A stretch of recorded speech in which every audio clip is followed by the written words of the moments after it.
We take the head out of contact.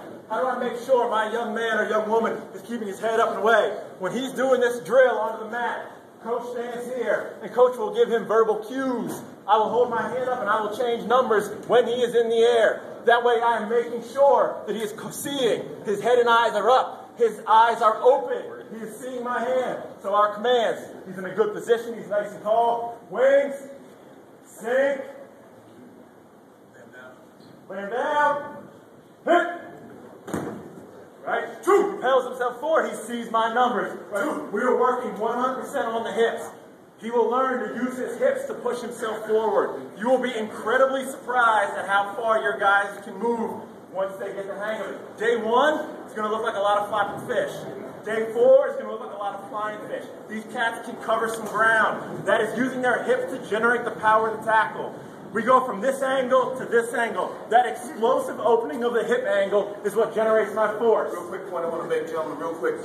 The important thing to have them here first, so when they're on their knees, they don't rock. Because when you rock, you expose the crown of your head to an oncoming ball carrier. And we say every single drill is game related. There's always a back coming. So whoever you think is the toughest back you ever seen in your life is that dude, and you got to bring your A game to deal with it. You understand? So that's how you always focus. No drill, no matter how minute it may seem, it's always game related. And as you go over these pieces, they're pieces of a puzzle that you take super glue, not Elmer's glue, because you can rinse the Elmer's glue off. So you put super glue on each piece of that puzzle, and you stick it and you click it.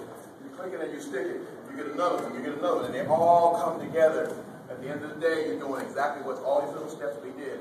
Put it all together at one time. All right, so now, phase 2. After I know he works his hips, now we add the arms in, because the tackle is a cohesive unit. It is arms and his hips together. Same command, same setup. Instead of tying him in behind his back, he'll load him up like we did before, then he'll work the rip technique. So one of the things I do, I overemphasize everything in my drills. I overemphasize, because in the game, they're never going to reach this far back, way up into the moon. But when you practice it, you want them to get that full acceleration. It makes those hips come, and you bring it, boom. So nice and tall, wings, sink. Hey, hold on, I gotta get my mind right. Just told that to the running back. Tall, wings, sink, hit. 1, 3. I can't see that big. Okay, look at my thumbs. You can't tell what they go anyway, right? That's our drill, right, to work the hips. We work the hips every day, work the hips, work the hips. Final step we talk about is the rip tackle. We talk about that double uppercut motion that we want. How do we emphasize that? We emphasize that by tackling a horizontal bag. Why? I can't wrap a horizontal bag. I have to come from underneath it. I have to come with knuckles up and elbows down. I have to physically take the bag away from him, this position. What does that do? That overemphasizes the movement that I want from my players. So how we teach the rip motion is this drill. Level 1, you start him off nice and close. He gets in a great hip position. Right eyes belt buckle high. I'm in line with my ball carrier, right? I'm gonna shoot my hips to extend up. The focus is on the arms. I'm gonna rip it like all tackles, gentlemen, right? Remember, we need to keep our feet through contact and take them back. So in a real situation, not in the lobby with cameras all around, right? We would have a line. We would take it back 5 yards. So I make sure he's working his feet through the tackle. So the coach will get him set, get him in the perfect hip position. He pulls a 6 shooter, and then right uppercut. He takes it. You should hear the snap. Now watch this. His hips work through. Okay, let me hold you. Stay straight, Andy. Let's help you guys out with the man. Okay, right foot out. Breathe. So stay up there. Hold on, I'm going to see. Because you want to have a good foundation. Then you say back toe. Get on your back toe. 6. Now they see how it feels. Boom. Good. Very nice. Right. About weeks 3, weeks 4, our players know hip position, right? So we take them through, we build them up in the early season. Later in the season, we say, gentlemen, hip position, all the way through, right? So now we know all of our fundamentals. Breakdown position is perfect, right? Hip position is perfect. We know our kids can get into the hip position after coming to balance during the buzz. They know how to shoot their hips. They know how to rip their arms. So now we have to put it together in one cohesive drill. We're slowly building it up closer to football. So I'll put my bag there, just like the buzz to hit drill. I'll have my assistants hold the bag at the end of the track. Oops. Now I have my start cones, right?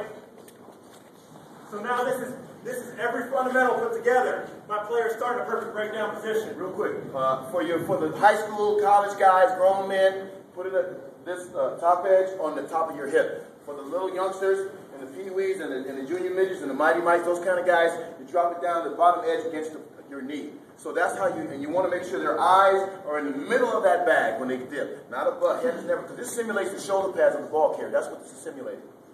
What's the worst thing that happens in youth football? Big lines, right? Kids in the end of big lines do crazy things, right? Get more kids involved. Get your teammates to hold the bag for them. If your teammates hold the bag at the waist, it's the perfect height, right? Now we have more guys involved. We have a rotation. Practice has a rhythm. Practice has a pattern, and everybody's ready. And one more thing. Don't line guys up behind each other. They can't see nothing. They can't learn. I'm learning from him. My favorite thing is when I'm talking to him, who am I talking to? Y'all supposed to say me. When I'm talking to him, who am I talking to? Thank you. When I'm talking to him, who am I talking to? That's right, because you can learn from what he's did. Okay, so don't line them up behind each other. Put them along here. So let's go like this. Go like this. They can watch each drill, each time. Then their time comes. You understand?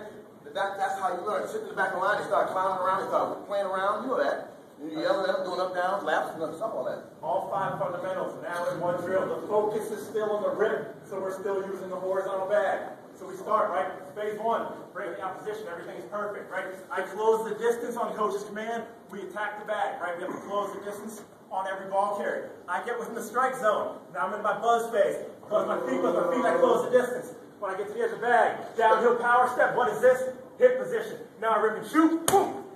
Right, and I finish the drill. So it's putting all 5 fundamentals in one full-speed drill that simulates more close to the game situation. But Johnny's not ready for this day 1. Johnny needs to learn the fundamentals and learn the skills before he can execute it versus the bag. And Johnny's not ready to go in a scrimmage because Johnny's just doing it on a bag with his buddy holding it.